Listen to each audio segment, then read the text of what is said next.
मत्ता बुद्धिर्जनार्दन तत्किं कर्माणि घोरे मां नियोजयसि केश।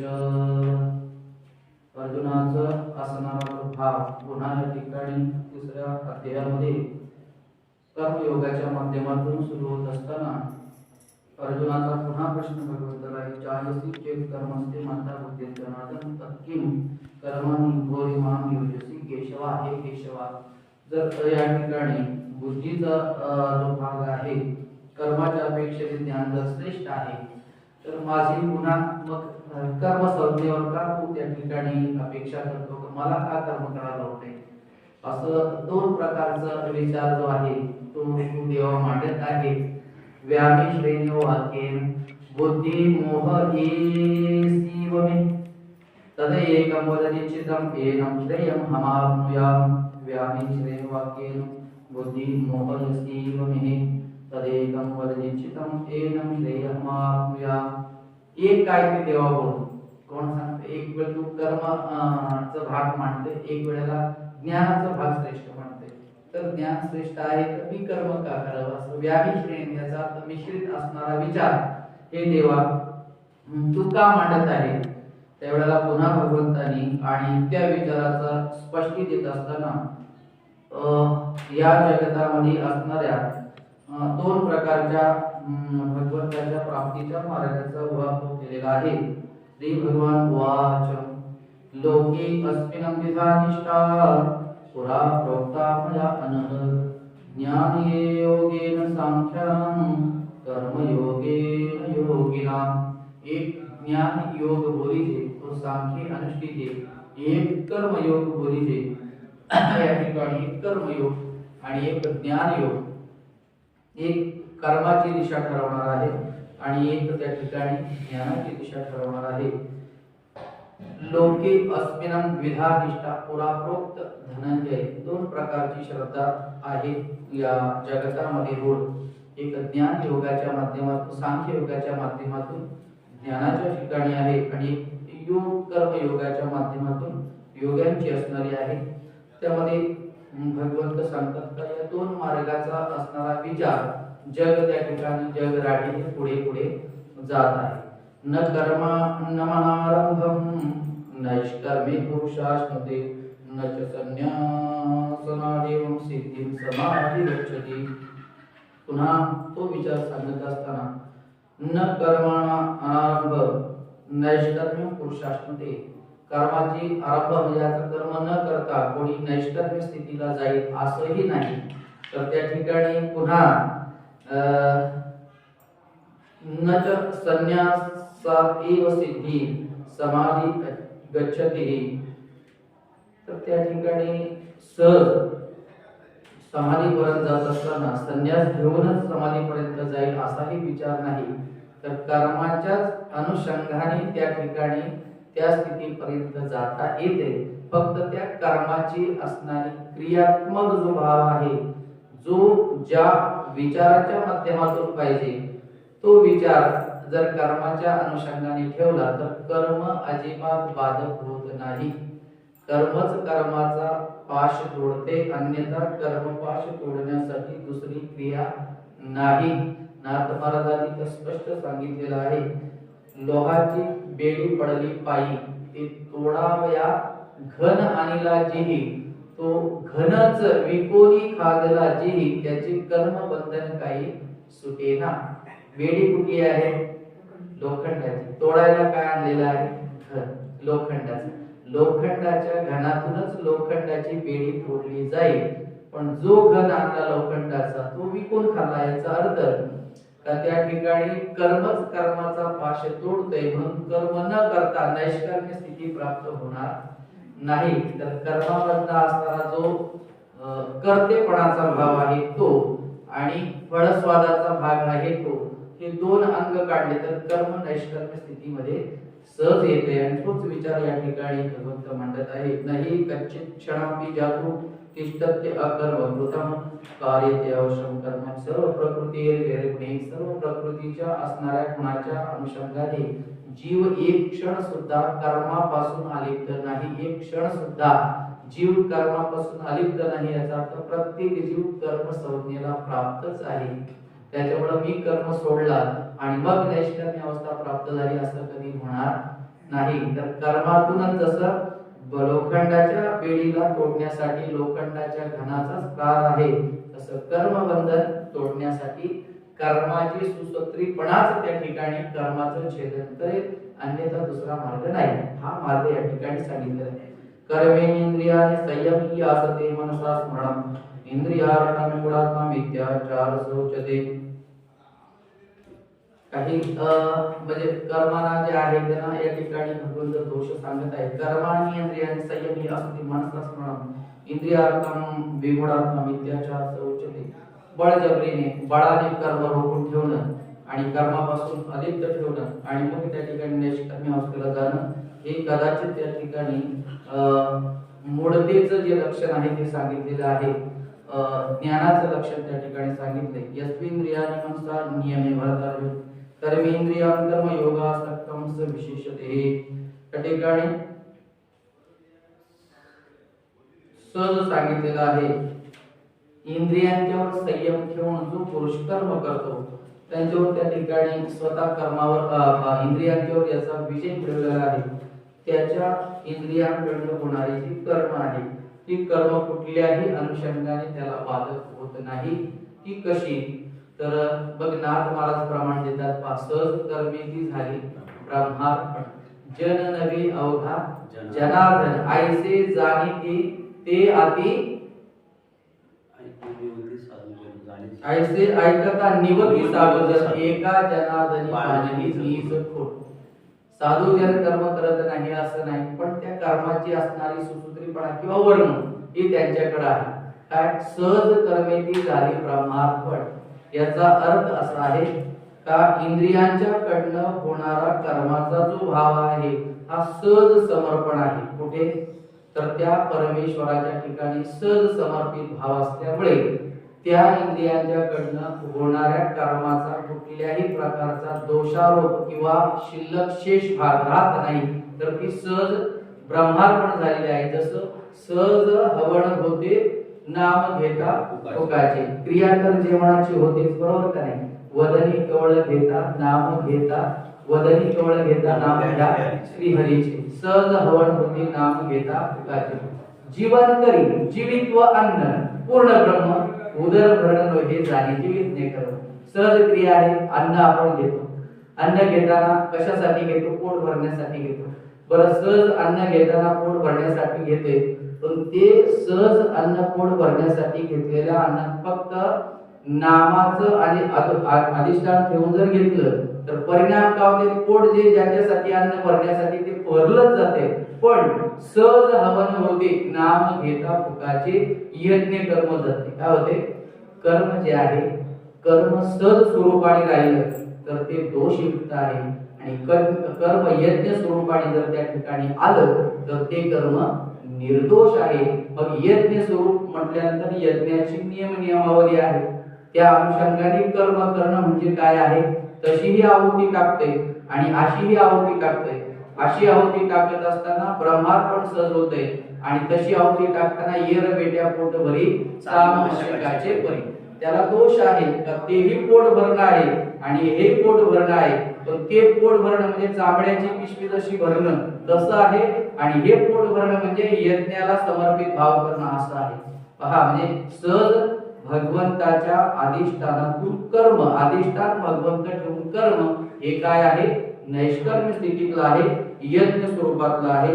आणि भगवंताच्या अधिष्ठानाशिवाय इंद्रियांच्या मार्फत फक्त इंद्रियांच्या अधिकाराखाली कर्म स्वमतीने स्वबुद्धीने करणं म्हणजे काय आहे? कर्माच्या असणाऱ्या दोषाचा आरोप त्या ठिकाणी जीवाच्या मागे त्या ठिकाणी मिळत असतो. म्हणून कर्म तर करायचेच आहे, पण अधिष्ठान ठेवून कर्म करणं नैष्कर्म्य स्थितीतलं आहे. कर्म सोडून नैष्कर्म्यता नाही, तर कर्मातच असून त्या ठिकाणी नैष्कर्म्यता आहे. फक्त कर्माचा जो भाव आहे त्यातला फळस्वाद आणि कर्तृत्व मद या दोन गोष्टी बाजूला ठेवून ज्याचं कर्म झालं किंवा जे कर्म झालं ते नैष्कर्म्य आहे. नियतं कुरु कर्मध्वं कर्मजायो कर्मणा शरीरयात्रापि च तेन प्रसिद्धेत कर्मणा।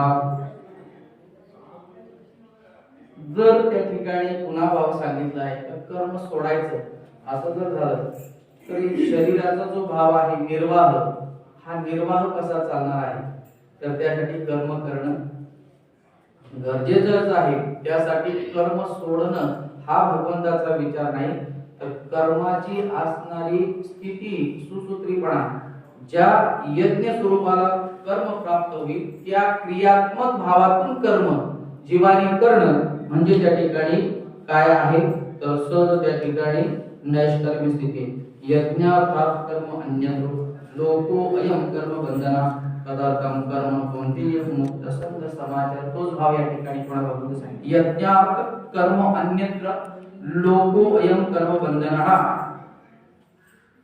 यज्ञ स्वरूप कर्म हेच कर्माची सुटका करणार आहे आणि बाकी त्या व्यतिरिक्त जो भाव आहे तो कर्म बंधनाचा आहे। म्हणजे त्या ठिकाणी काय आहे, त्या ठिकाणी अडकतोय जीव आणि यज्ञ स्वरूपाचं जर कर्म झालं तर त्या ठिकाणी जीवाची काय आहे, सहज त्या ठिकाणी सुटका आहे। आणि म्हणून असा जो विचार आहे तो प्रजापती ब्रह्माने त्या ठिकाणी आणि सहज जीवाच्या सृष्टी क्रमाच्या माध्यमातून मांडलेला आहे। सहयज्ञ प्रजा सृष्टम पुरवाचम प्रजापती अनेन प्रसवेश्वरत्वम एष वस्विष्ट कामदुकम, तो कर्मयोग जो आहे कामधेनु स्वरूपाचा जीवाला आणि इच्छित असणाऱ्या फळाची प्राप्ती करून देणारा आहे। जर सहज कर्म जो आहे ना सुसूत्रीपणाने किंवा त्या ठिकाणी यज्ञ स्वरूपाच्या कर्माचं अनुष्ठान जीवाकडून घडत गेलं तर ते कसं होईल, हरी बोला देता हरी बोला घेता हरी बोला भंडता हरी बोला कांडता सर्व कार्य करता हरी बोला। भांडताना हरी कुठल्या प्रकारचा दोष नाही, जनाबाई भांडताना हरी बोलली, देव धावता, बरोबर का नाही। सोळावर चढवायची वेळ आली तर ते सोळाचं काय झालं, पाणी झालं का, तर त्या ठिकाणी शिवी हा दोष आहे, मग जनाबाईने शिव्या दिल्या, बरोबर का नाही। अरे अरे विठ्या मूळ मायेच्या कारट्या तुझी राट रणती झाली आणि तुला पाहुनी त्या ठिकाणी अनेक प्रकारचे दोष दिलेले आहेत, कोणी जनाबाईने दिले, बरोबर का नाही। अनेक प्रकारचे दोषाचा आरोप त्या ठिकाणी केला।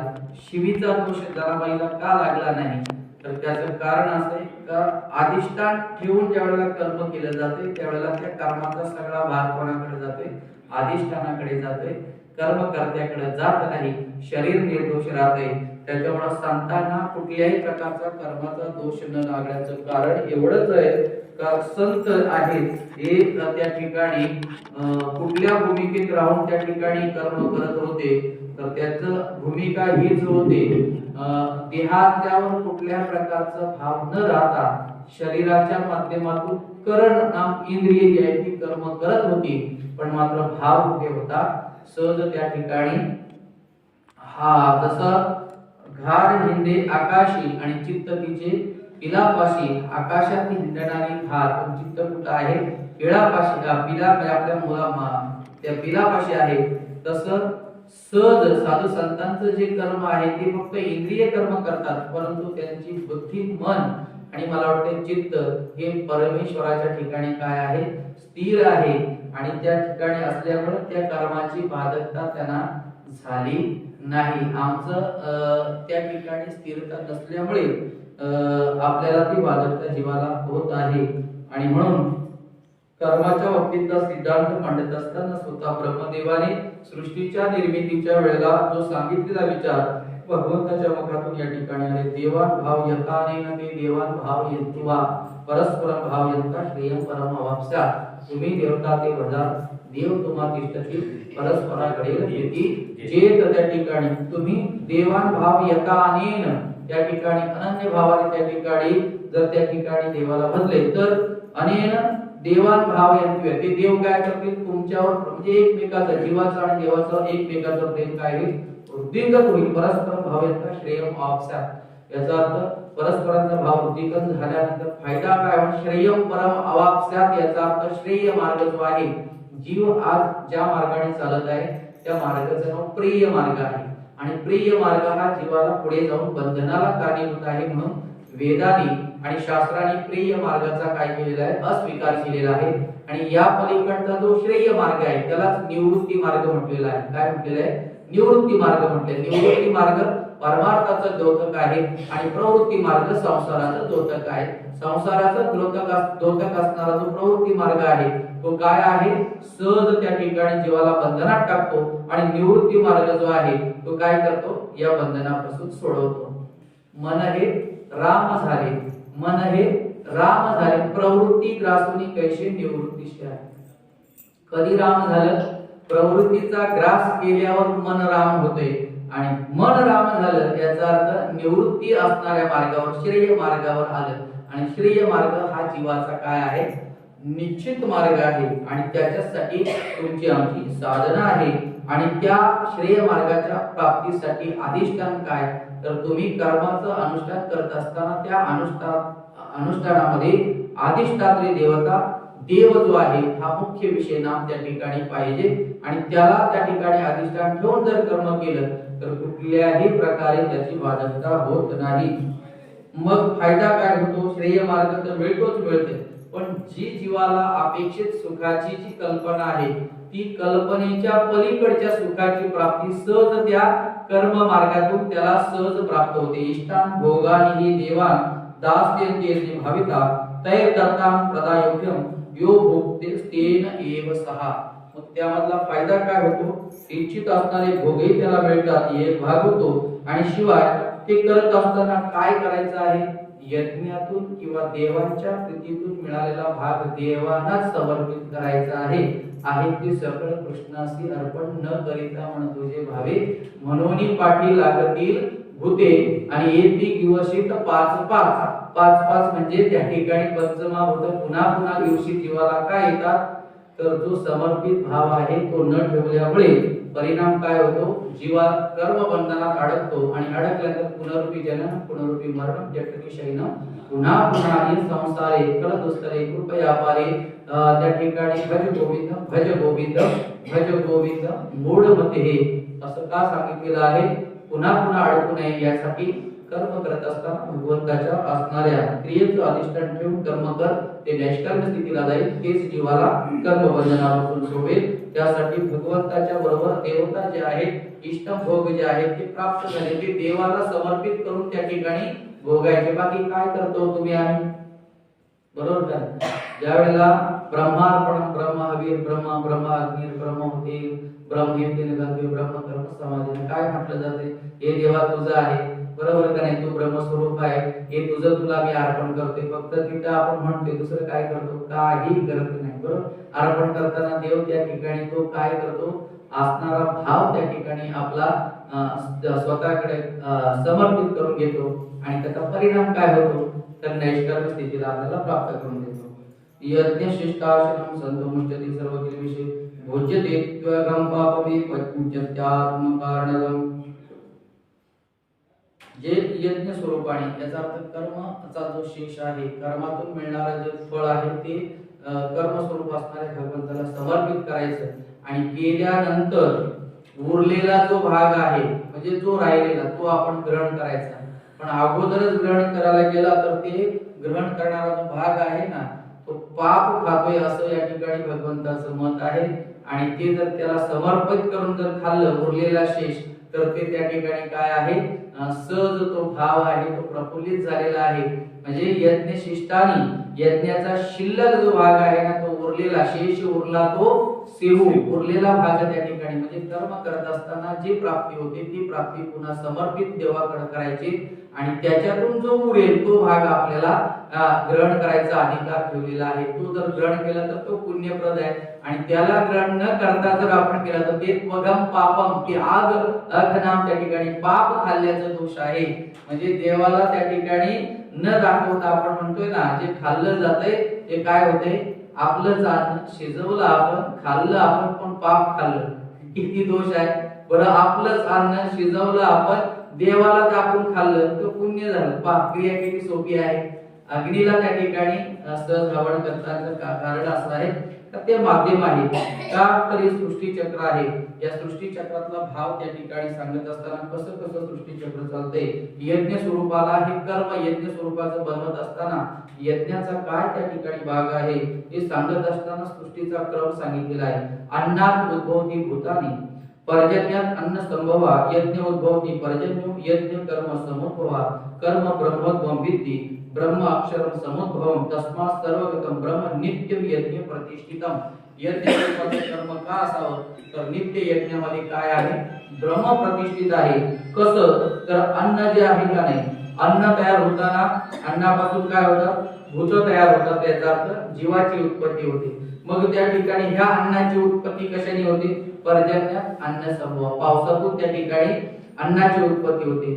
यज्ञ उद्भवती पर्जन्या, यज्ञातून काय तयार होते, पर्जन्याची उत्पत्ती यज्ञातून आहे. मग यज्ञ कशातून तयार होतो, तर त्या ठिकाणी कर्म समुद्भवा, यज्ञ कर्म समुद्भवा, यज्ञातून कर्माची त्या ठिकाणी काय होते, सिद्धी आहे.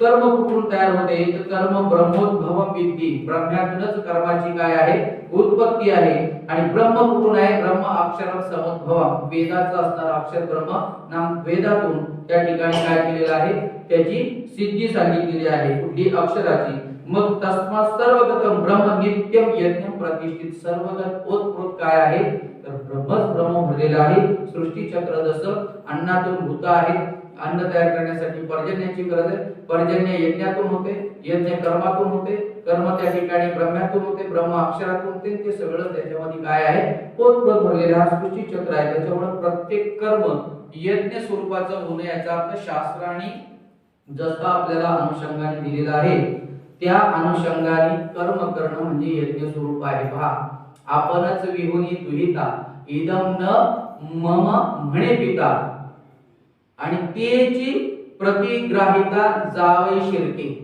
काय सहज ओवी टाकले बघा, काय, आपणच विहुनी दुहिता, आपणच आपल्या मुलीला जन्म दिलेला असतो, बरोबर. मुलगी उपवर झाल्यानंतर तिचं लग्न करत असताना हातावर काय ठेवलं जाते, पाणी ठेवलं जाते, बरोबर. पाणी ठेवल्यानंतर तो ब्राह्मण काय सांगतो, इदम न मम म्हणे पिता, ही माझी नाही, तर त्या ठिकाणी पाणी सोडलं जाते, बरोबर. माझी नाही म्हणून पाणी सोडलं, बरोबर. पाणी सोडलेला सुटला, कुठला, सगळं कर्म त्या मुलीच्या बाबतीमध्ये, मुलीला जन्म देण्यापासून तिच्या सगळ्या याच्यापासून सगळं कर्म कोणी केलं, बापाने केलं. पण आपण विहुनी दुहिता इदम न मम म्हणे पिता, ही माझी नाही, कर्म त्यानेच केलं, फक्त पाण्याचा संकल्प सोडला, ही माझी नाही, बरोबर, तो सुटला.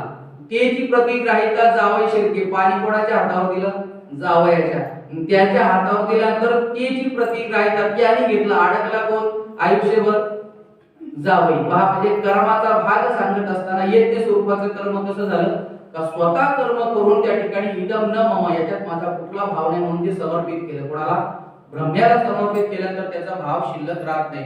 पण ज्याला समर्पित केलं, दुसऱ्याने स्वीकारलं, ज्याने स्वीकारलं त्याच्या माथ्यावर आयुष्यभर जे आहे का नाही, ज्याने स्वीकारले त्याला शेवटपर्यंत सुटत नाही. ज्याने जन्म दिला, सगळं वाढवलं, संगोपन केलं, तो एक मिनिटात सुटला, इदम न मम, बरोबर. तुमची आमची कर्माची स्थिती ती आहे, हे माझं नाही, इदम न मम, हे माझ्याकडनं घडलं नाही, इदम न मम असते, हे माझं काहीच नाही. ह्या भावनेने त्या ठिकाणी जर तुमचं आमचं कर्म घडलं, आमचं काय होते, घडतंय थोडं आणि सांगितलं जाते जास्त, जे आमच्याकडनं घडत नाही ते आमच्या माथेवर आम्ही घेतो, बरोबर का नाही. त्याच्यामुळं एवढा एक जावाई अडकतो असताना अनेक अडकले. तुमच्या आमच्या सगळ्यांची अडकण्याची पद्धत अशी आहे का कर्माचा भाग आहे, कर्म ही सेवा आहे. आणि त्या ठिकाणी कर्म यज्ञ स्वरूपाला जर घेऊन जायचं असेल तर प्रत्येक क्रियेमध्ये भगवंताचा अनुष्ठान ठेवूनच कर्म करायचं. हे माझ्याकडनं झालं नाही तर हे परमेश्वरा तुझ्याकडनं झालं, हे परमेश्वरा तुझ्याकडनं झालं, असा भाव होता होता होता एक दिवस असा येईल का जे जे घडेल ते न बोलता सुद्धा त्याच्याकडनंच घडलं जाईल, कुठल्याही प्रकारचे आणि त्याला आणण्याची किंवा हे करण्याची काही गरज नाही. ते आपोआप सगळं त्याच्याच इच्छेने घडत जाईल. आणि त्याच्या इच्छेने जेव्हा घडेल तेव्हा ते यज्ञ स्वरूपाचं असेल, तेव्हा त्याच्यात दोष नाही. आपल्या इच्छेने जेव्हा जेव्हा कर्म घडेल, संकल्प घडेल, तेव्हा तेव्हा ते दोषयुक्त असेल. परमेश्वराच्या इच्छेने मालिये जेवते नेले, तेवढे निवांतची गेले, तया पाणी ऐसे केले व्हावे का. काय कर्माचा सिद्धांत आहे बघा. पाण्याला कुठल्याही प्रकारे वाट शोधायची गरज नाही. मालिये जेवते नेले, तो माली काय करतो, ज्या पाटात फिरवत तिकडे फिरवायचे, बरोबर. आता फिरल्यानंतर मिरचीच्या पाटात फिरला, बरोबर का नाही? तर मिरचीच्या पाटात गेला तर ते तिखट झाला, त्या पाण्यावर दोष नाही. घातलंय कोणी? माल्याने घातलंय, जाऊ दे तिकडे, तो माल्याचा दोष झाला. उसाला गेलं, गोड झालं, ते गोडपणाचा पण भाव नाही का? माल्याने जेवून ते दिले तेव्हा ते निवांतची गेली. जीवन असं पाहिजे त्या पाण्यासारखं, तिकडं जाईल भगवंत जसं नेईल, म्हणजे स्वतःच्या मतीने नाही. आप मती पिछे डूब गई दुनिया. आपल्या मताने जर तुम्ही आम्ही परमार्थ संसार करायला गेलो तर बुडल्याशिवाय राहणार नाही. पण हा भगवंताचा भाव आहे, या भावनेतून जर जीवाची चाकोरी तुमच्या आमची जीवनाची केली तर त्या ठिकाणी पाण्याला तसा दोष येत नाही. मिऱ्याच्या ठिकाणी तिखट झालं म्हणून पाण्याला कोणी शिव्या देत नाही. मिरचीच्या ठिकाणी तिखट झालं म्हणून त्या ठिकाणी पाण्याला दोष देत नाही. ऊस गोड झालं म्हणून पाण्याची कोणी प्रशंसा करत नाही. तो भाग त्याच्या अनुषंगाने जरी फुलला, पाणी जसं निर्लेप राहते तसं तुमचं आमचं जीवन निर्लेप राहणार आहे. फक्त त्या क्रियेमध्ये तुमचं आमचं असं कर्म यज्ञ स्वरूपाचं झालं पाहिजे, तर त्या ठिकाणी कर्माचाही तुमच्या आमच्या जीवनामध्ये आनंद मिळणार. एवं प्रवर्तती चक्रम नानुवर्ती हे देहा आघायुरेंद्रे राम मोगम पात सजीवती. जे पुरुष असे आहेत ना, अशा प्रकारच्या परंपरागत असणाऱ्या ज्या क्रिया आहेत, ह्या क्रियेचं वर्तन करत नाही, म्हणजे परंपरेला तडा देणारे आहेत, ते त्या ठिकाणी दोषयुक्त पुरुष मानलेले आहेत. एवं प्रवर्तती चक्रम नाम अवर्तीयता आघायुर इंद्रियाम मोगम पार्थ सजीविती. त्यांचं जीवन व्यर्थ आहे असं स्वतःचं भगवंताचं म्हणणं आहे. परंपरेनुसार जो आपल्या वाट्याला भाग आलाय तो चालवणं, पुढे त्याच्यात समर्पित भाव ठेवणं आणि त्यालाच त्या ठिकाणी तुमचं आमचं जीवन वाहून घेणं, म्हणजे तुमचं आमचं कर्म काय आहे? यज्ञ स्वरूपाचं आहे. यस्वात आत्मरतिरेव सध्यात्म तृप्तच मानव आत्मनिवच संतुष्टम तस्यं कर्म कार्याने विदधे. आत्मस्वरूपामध्ये संतुष्ट अवस्था सहज प्राप्त होते, कुठल्या प्रकारचं कार्य शिल्लक राहत नाही. या स्थितीमध्ये तुमचं आमचं स्वरूप जे कर्माचं आहे ते पुढे गेलं पाहिजे. नैव तसे कृतनार्थो ना कृतनेह कचनम न चास्य सर्वभूतेषु कच्चित् तदार्थं व्यपाश्रयः तस्मात् असक्तं सततं कार्यं कर्म सर्वाचर आसक्तवादनं कर्म परमाप्नोति पुरुषः कर्मण्यवि संसिद्धि जनकादय लोक संग्रहमिवापि संपश्यन् कर्तुम् अर्हसि. जनकाचं उदाहरण दिलेलं आहे. जनक राजा ही त्या ठिकाणी कर्माची अवस्था सोडलेली नाही. कर्म करत असताना नैष्कर्म्य स्थितीला कसा प्राप्त होता येते, तर त्या ठिकाणी जनक राजाचं उदाहरण दिलेले पहा. जनक राजा त्या ठिकाणी कर्म करत असताना किंवा राज्याचा कारभार चालत असताना सहज त्या ठिकाणी दोन भाग सांगितले जातात. जनक राजा ज्या वेळेला याज्ञवल्क्यांच्या असणाऱ्या प्रवचनाला किंवा ज्ञान यज्ञाला समोर श्रवण करत असताना आणि त्या ठिकाणी सहज याज्ञवल्क्यांचं जे विशेष असणारं दृष्टिक्षेप आहे, लक्ष आहे, तो कोणाकडे जायचा, तर सहज त्या ठिकाणी जनकाकडे जायचा.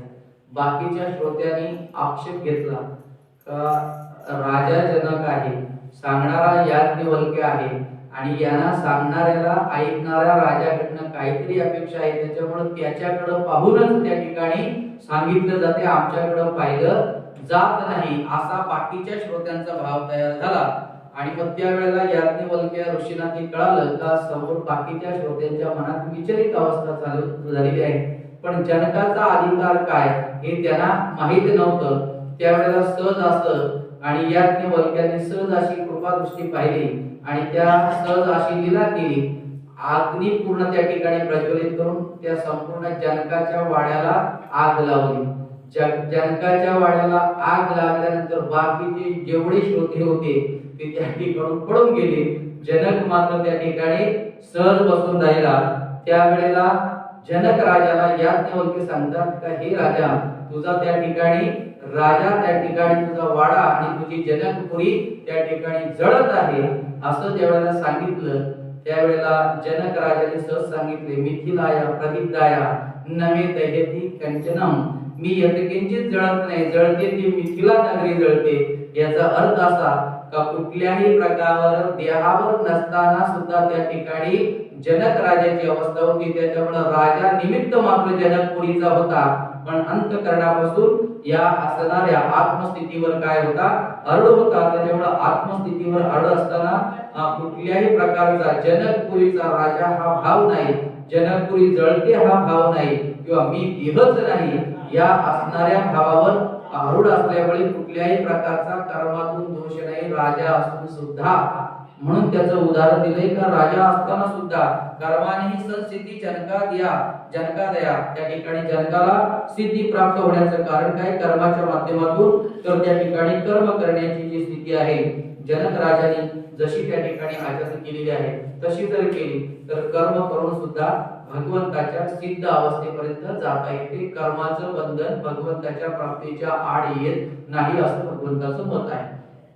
मग हे मोठ्यांचं उदाहरण त्या ठिकाणी का, तर मोठ्यांचं उदाहरण मोठी लोक जसं आचरण करतात तसंच बारकी लोक करत असतात। त्याच्यामुळे ज्याच्याकडे अधिकार आलेला असतो त्या अधिकार पुरुषाने आपलं कर्म चोख ठेवायचं असते, किंवा आपलं वर्तन, आपलं बोलणं, आपलं विचार, सगळ्या क्रिया आपलं अनुकरण दुसरं करणारे असतात। आणि म्हणून आपल्याकडनं कुठल्याही प्रकारचं दोषाचं आचरण, दोषाचा विचार, दोषाची वाणी, दोषाची क्रिया जाता कामा नाही यासाठी श्रेष्ठांचा आचार बाकीचे कनिष्ठ आचरण करत असतात। त्याच्यामुळे या विचाराचा प्राधान्य भगवंत सांगतात, यत यत आचरती श्रेष्ठ तत् इतरो जनः स यत प्रमाणं करते लोक तत् अनुवर्तते, लोक त्याचंच अनुकरण करतात। मोठ्यांचं आचरण लहान करतात, तसं साधू पुरुषांचं जे आचरण आहे तेच त्या ठिकाणी तुम्ही आम्ही आता तुमच्या जीवनात उतरवतो। म्हणून त्यांचं जीवन सर्वांत सुंदर झालं, आमचं का होत नाही, तर आम्ही ते त्यांच्याकडे पथदर्शी म्हणून पाहिलं पाहिजे आणि त्या विचाराला आमच्या जीवनामध्ये गुणगाठ बांधले पाहिजे। नवे पार्थस्ते कर्तव्यम त्रिषु लोकेषु किंचनम नानम औक्तम वाप्तव्यम वर्तम एवच कर्मणि। हे पार्था, या तिन्ही लोकांमध्ये कुठलंही कर्म करायची मला कुठल्याही प्रकारची अवस्था नाही, पण मी जर कर्म केलं नाही तर मागे येणारे जे लोक आहेत ते कर्म करणार नाही। म्हणून स्वतः भगवंत म्हणतात का मी स्वतः कर्म करते, कर्माचा मार्ग श्रेष्ठ आहे हे सांगण्यासाठी स्वतः भगवंताने कर्म केलेलं आहे। त्याचा अर्थ कर्म सोडणं हे देवाला मान्य नाही। यदि अयम न वर्त्यम जातु कर्मनितमिता मम वर्तान वर्तते मनुष्य पार्थ सर्वेशः वस्तिदेवं देवुडे लोका न कुर्यं कर्म चेदहं संकर स्वीकर्तां स्याम भूप अन्यां इमां प्रजः सक्तं कर्मं विध्वंसिता करोति भारत कुर्यान् विदां तथा सक्तं चीरकेषु लोक संग्रहं न बुद्धिवेदं जलयेत ज्ञानं कर्म संगिनां जोशी सर्व कर्माणि विद्वान समाचरणं। म्हणून विद्वान पुरुषाने कर्माचा सिद्धांत मांडत असताना तो जोशपूर्ण याचा अर्थ स्वतःही ते कर्म आचरलं पाहिजे आणि इतरांनाही ते आवेशपूर्ण कर्म करण्यासाठी उद्यत केलं पाहिजे, याचा अर्थ प्रवृत्त केलं पाहिजे। कर्म मार्ग वाईट आणि तो करू नका असं सांगणं या ठिकाणी योग्य नाही, असा सरळ संदेश त्या ठिकाणी भगवंताचा आहे। प्रकृती क्रियामानानि गुणे कर्माणि सर्वेषां अहंकार विगुणा काम कर्तव्यम अहम इति मन्यते। पुन्हा दुसरा विचार भगवंताने सांगितला, कर्तव्य जे आहे का नाही, जसं कुलालपतीचं जे आहे का नाही चक्र फिरत असताना त्या कुंभाराच्या फिरत्या चाकावर माशी बसली, बरोबर का नाही, माशी बसल्यानंतर गोल गोल फिरते कोण, चक्र, गोल गोल चक्र फिरते, फिरवते का माशी, माशी फिरवत नाही, ती फक्त त्याच्यावर बसलेली आहे, फिरते काय, चक्र फिरते। जगती कोणाला आहे, चक्राला आहे। माशीला उगाच अहंकार काय झाला, कमी फिरवते, बरोबर का नाही, तसं तुम्हा आम्हाला नेमका अहंकार झालाय का हे मी करते माझ्यामुळे होते, हा भाव बाजूला टाकला पाहिजे। हे प्रकृती क्रियामानानं, प्रकृती जी आहे ना, प्रकृतीच्याच क्रियेने हे सगळं फिरते। तुमचं आमचं सगळं चाललेला जीवन व्यवहार कर्म कर्तव्य हे सगळं प्रकृतीमुळे सगळं काय आहे घडते। पण अहमिति मन्यते, मान्यता मी करतो ही मान्यता कोणाला आहे, जीवाला आहे। आणि अहमिति मन्यते ह्या मान्यतेचा अहंकार जीवाच्या कुठं बसलेला आहे, अंतःकरणामध्ये बसलेला आहे, चित्तामध्ये बसलेला, त्याच्यामुळे त्याला काय आहे, दोष आहे।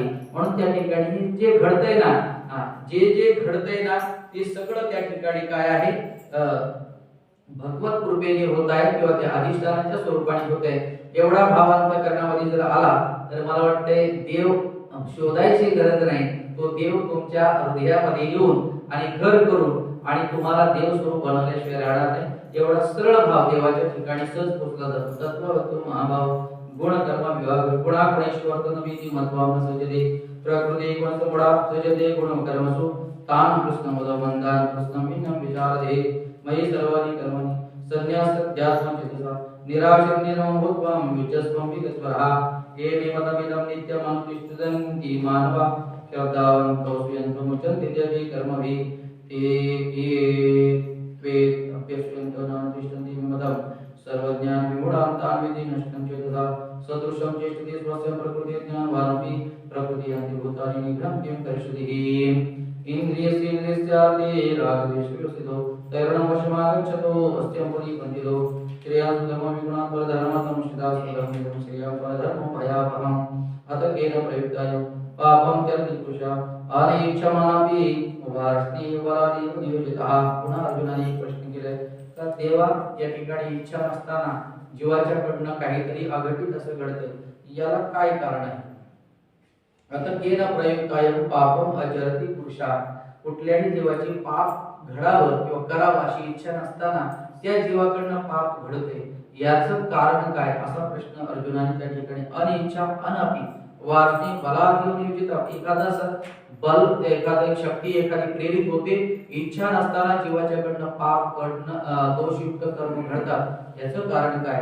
तर ते त्या ठिकाणी त्या कारणाचं उत्तर देताना भगवंताने सांगितलं काम येश क्रोध येश रजोगुण समोद्भवा महाशम महापापमा वेतेनम इह वैरिणम। काम येश क्रोध येश रजोगुण समोद्भवा, का क्रोध आणि त्या ठिकाणी रजोगुणाच्या माध्यमातून असणारे काम आणि क्रोध जीवाच्या असणाऱ्या या कुडीमध्ये स्थित आहेत आणि त्यांच्या आवेशामुळे त्यांच्या वेगामुळे जीवाची इच्छा नसताना जीवाकडनं काय होते? पापाचरण दोषयुक्त आचरण घडते। कसं तर त्या ठिकाणी धूमेनावृते वनीयतादर्श मलेलजम यतोर्वेनावृतम गर्भसदा तेने तमावृतम। जसं धूमेना अवृत्तम वन्नी, जसं अग्नी झाकली जाते कशामुळे? धुराचा प्रभाव जास्त असल्यामुळे अग्नी आतमध्ये आहे पण ती धुमधुमलं जाते, जास्त धुमधुम म्हणजे अग्नीचं स्वरूप झाकलं जाते म्हणून धूळ येते। किंवा आदर्श मलेच्या आरशावर जर धूळ साठली तर प्रतिबिंब दिसत नाही, कारण काय? धूळ साठल्यामुळे। किंवा एखादा जे गर्भामध्ये असणारं बाळ आहे ते दिसत नाही का? ते वारेने जसं की वार आपण म्हणतो का ते झाकलं जातं, तसं हे आत्मतत्व जे आहे ना काम आणि क्रोधामुळे झाकल्यामुळे त्या ठिकाणी कसं अग्नी झाकल्यामुळे धुराचा प्रभाव जास्त आहे, आरशावर धूळ साठल्यामुळे प्रतिबिंब दिसत नाही, वारेने त्या ठिकाणी गर्भ स्थापल्या झाकल्यामुळे ते प्रगट दिसत नाही, आहे का नाही? गरोदर असणाऱ्या स्त्रीच्या पोटामध्ये बाळ आहे, बाहेरून का दिसत नाही? तर ते वारेनं झाकलेले आहे। तसं आत्मतत्व प्रत्येकामध्ये आहे पण झाकलेलं असल्यामुळे त्याचा प्रभाव दिसत नाही का?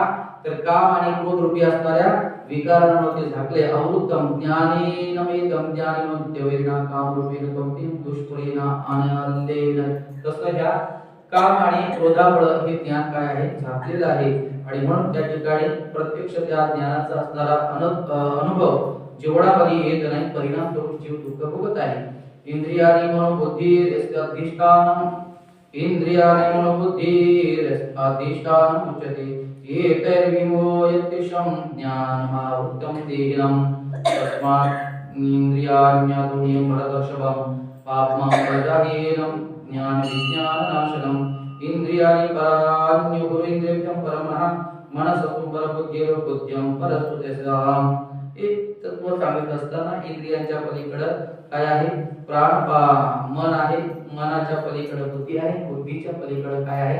हे आत्मतत्व आहे। त्याच्यामुळे एवं बुद्धे परम बुद्ध्वा संतभ्यात्मात्मनं जय शत्रुमाभव कामरूपं दुरासनं। या ठिकाणी या महामुळी असणाऱ्या कामरूपी शत्रूला जर त्या ठिकाणी बाजूला ठेवायचं असेल तर त्या ठिकाणी अंतःकरण चित्तामध्ये बुद्धी स्थिर पाहिजे, मन त्या ठिकाणी स्थिर पाहिजे, इंद्रिय संयम पाहिजे। हे सगळं कशासाठी? तर तुम्हाला त्या परमात्मा तत्वाची प्राप्ती घडावी यासाठी। ओम तत्सदिती श्रीमद् भगवद गीता उपनिषद ब्रह्मविद्या योगशास्त्र श्रीकृष्णार्जुन संवादे कर्मयोग नाम अध्याय श्री कृष्णार्पणमस्तु। कुंडली वरदायुष्य श्री ज्ञानदेव पंढरीनाथ भगवान स्वामी ज्ञानेश। ओम श्री परमात्मने नमः। चतुर्थ अध्याय श्री भगवद्गीता।